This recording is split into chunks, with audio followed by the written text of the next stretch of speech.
Bismillahirrohmanirrohim. Alhamdulillah vassalatu vassalamu ala rasulillah. Borliqning tadbirini qilib turuvchi zot. Huval hayyul mudabbiru kulla amrin. Huval haqqul muqaddiru zul jalal. Ma'no jihatidan tarjimasi. U haydir. Barcha ishning tadbirini qiluvchidir. U haqdir. Taqdir tayin qiluvchi zul jaloldir. Nazmiy bayoni. U haydir tayinlovchi neki bo'lsa hol, u haqdir taqdirlovchi oliy zul jalol. Lug'atlar izohi. Al-hay bu kalima bilan zotiy sifatlariga ishora qilingan. Alloh taoloning hay, doimiy hayotda ekani o'z-o'zidandir. Boshqa barcha narsalarning tirik bo'lishi esa u zotning irodasiga bog'liq bo'lgan ma'lum miqdordagi tiriklikdir. Al-mudabbir bu kalima bilan Alloh taoloning fe'li sifatlariga ishora qilingan. Mudabbir lug'atda tadbir qiluvchi ma'nosini anglatadi. Istilohiy ma'nosi haqida 3 xil so'z aytilgan. Birinchisi natijalarni belgilovchi, ikkinchisi ishlarini benuqson bajaruvchi, uchinchisi o'ylab fikr qilmasdan ishlarining natijalarini biluvchi. Al-haq bu kalima bilan Asmaul Husnaga ishora qilingan. Alloh taoloning haq zot ekani boshqaning uni haq qilishiga bog'liq emas, balki o'z-o'zidan haqdir. Boshqa barcha narsalarning haqligi esa u zotning haq qilishiga bog'liq bo'ladi. Al-muqaddir bu kalima bilan qazo va qadarga ishora qilingan.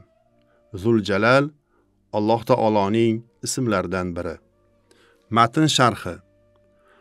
Alloh taoloning doimiy hayotda bo'lgan zot ekani, barcha ishlarning tadbiri yolg'iz uning qo'lida ekani, uning ilmi butun borliqni qamrab olganligi, u butun borliqni muhofaza qilishdan aslo charchamasligi, uning o'zi barcha narsalardan oliy va buyuk ekani Qur'oni Karimda quyidagicha bayon qilingan. Alloh, undan o'zga iloh yo'qdir. U hamisha barhayot va abadiy turuvchidir. Uni na mudrok tutar va na uyqu. Osmonlar va yerdagi barcha narsalar unikidir. Qiyomat kuni uning huzurida kim ham gunohkorlarni uning ruxsatisiz shafaat qila olardi. U ulardan, odamlardan oldingi va keyingi narsalarni bilur. Odamlar uning ilmidan faqat u istagan miqdoricha o'zlashtirurlar. Uning kursiysi osmonlar va yerni ham o'z ichiga sig'dira olur. U ikkisini muhofaza etish uni toliqtirmas. U oliy va buyukdir. Baqara surasi 255-oyat. Ushbu oyati karima Soffatut tafosir, tafsirlarning mag'zi kitobida quyidagicha tafsir qilingan. Alloh, undan o'zga iloh yo'qdir. U hamisha barhayot va abadiy turuvchidir. Alloh taoloning o'zi buyuk va yakka-yu yagona, barcha narsalardan behojat, qolgan barcha narsalar unga muhtoj bo'lgan somad zotdir. Uning o'zigina hech qachon o'lmaydigan, doimiy bor bo'ladigan barkamol hayot sohibidir. Uning o'zigina butun xaloyiqqa g'amxo'rlik ko'rsatib, ularni hifz himoyasiga olib, chora tadbirlarini qilib turibdi. Uni na mudrok tutar va na uyqu. U mudramaydi ham, uxlamaydi ham. Sahih hadisda Alloh taolo uxlamaydi, hatto uni bir lahza ham mudrok olmaydi. U xaloyiqning ulushlarini pasaytirib, ko'tarib turadi deyilgan. Osmonlar va yerdagi hamma narsa uning mulki va quli bo'lib, barchalari uning hukmi va saltanati ostidadir. Qiyomat kuni uning huzurida kim ham gunohkorlarni uning ruxsatisiz shafaat qila olardi. U izn bermasa, hech kim birovning yonini olishga jur'at qila olmaydi. Ulug' mufassir Ibn Kasir rahmatullohi alayh bu biror kimsa uning iznisiz birovning yonini olishga jur'at etmaydigan darajadagi uning ulug'ligi va buyukligining bayonidir degan. U ulardan, odamlardan oldingi va keyingi narsalarni bilur. U zot har doim hozir nozir bo'lib, ularga ko'rinib turgan narsani, ya'ni ushbu dunyoni ham, hali oldinda yuz berajak narsani, ya'ni oxiratni ham biladi. Uning ilmi butun koinot va olamlarni qamrab olgan. Odamlar uning ilmidan faqat u istagan miqdorini o'zlashtirurlar.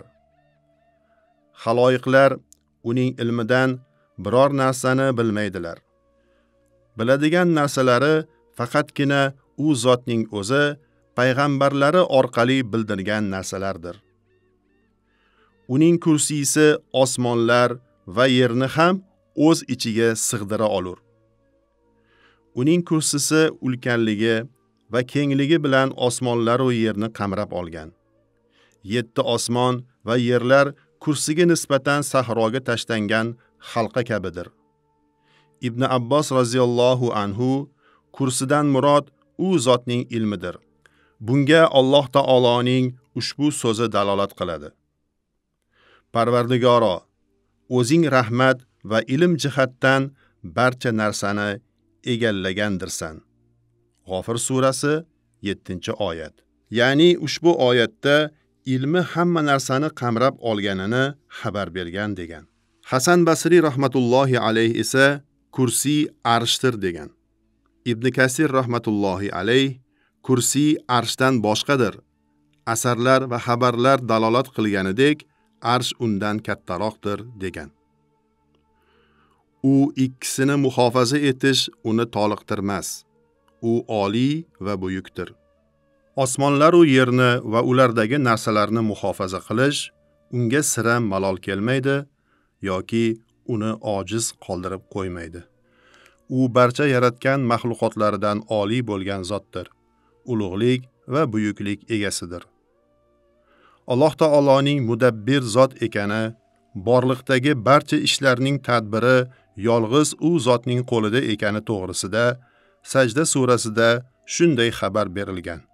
U osmondan yergacha bo'lgan barcha ishni tadbirini ko'rar, boshqarar.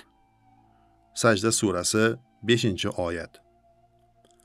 Alloh taolo osmonlar va yerdagi barcha maxluqotlarning tadbirini qilib turadi va birortasini unuttirib qoldirmaydi. Ibn Abbos roziyallohu anhu ushbu oyat haqida samodan yergacha qazo va qadarni hamda tadbirini qilib belgilagan narsani nozil qiladi degan. Alloh taoloning taqdirlarni tayin qiluvchi zot ekanligi, borliqdagi barcha narsalarni aniq o'lchov bilan yaratib qo'ygani haqida Qamar surasida shunday xabar berilgan. Albatta, biz har bir narsani o'lchov bilan yaratdik. Qamar surasi 49-oyat.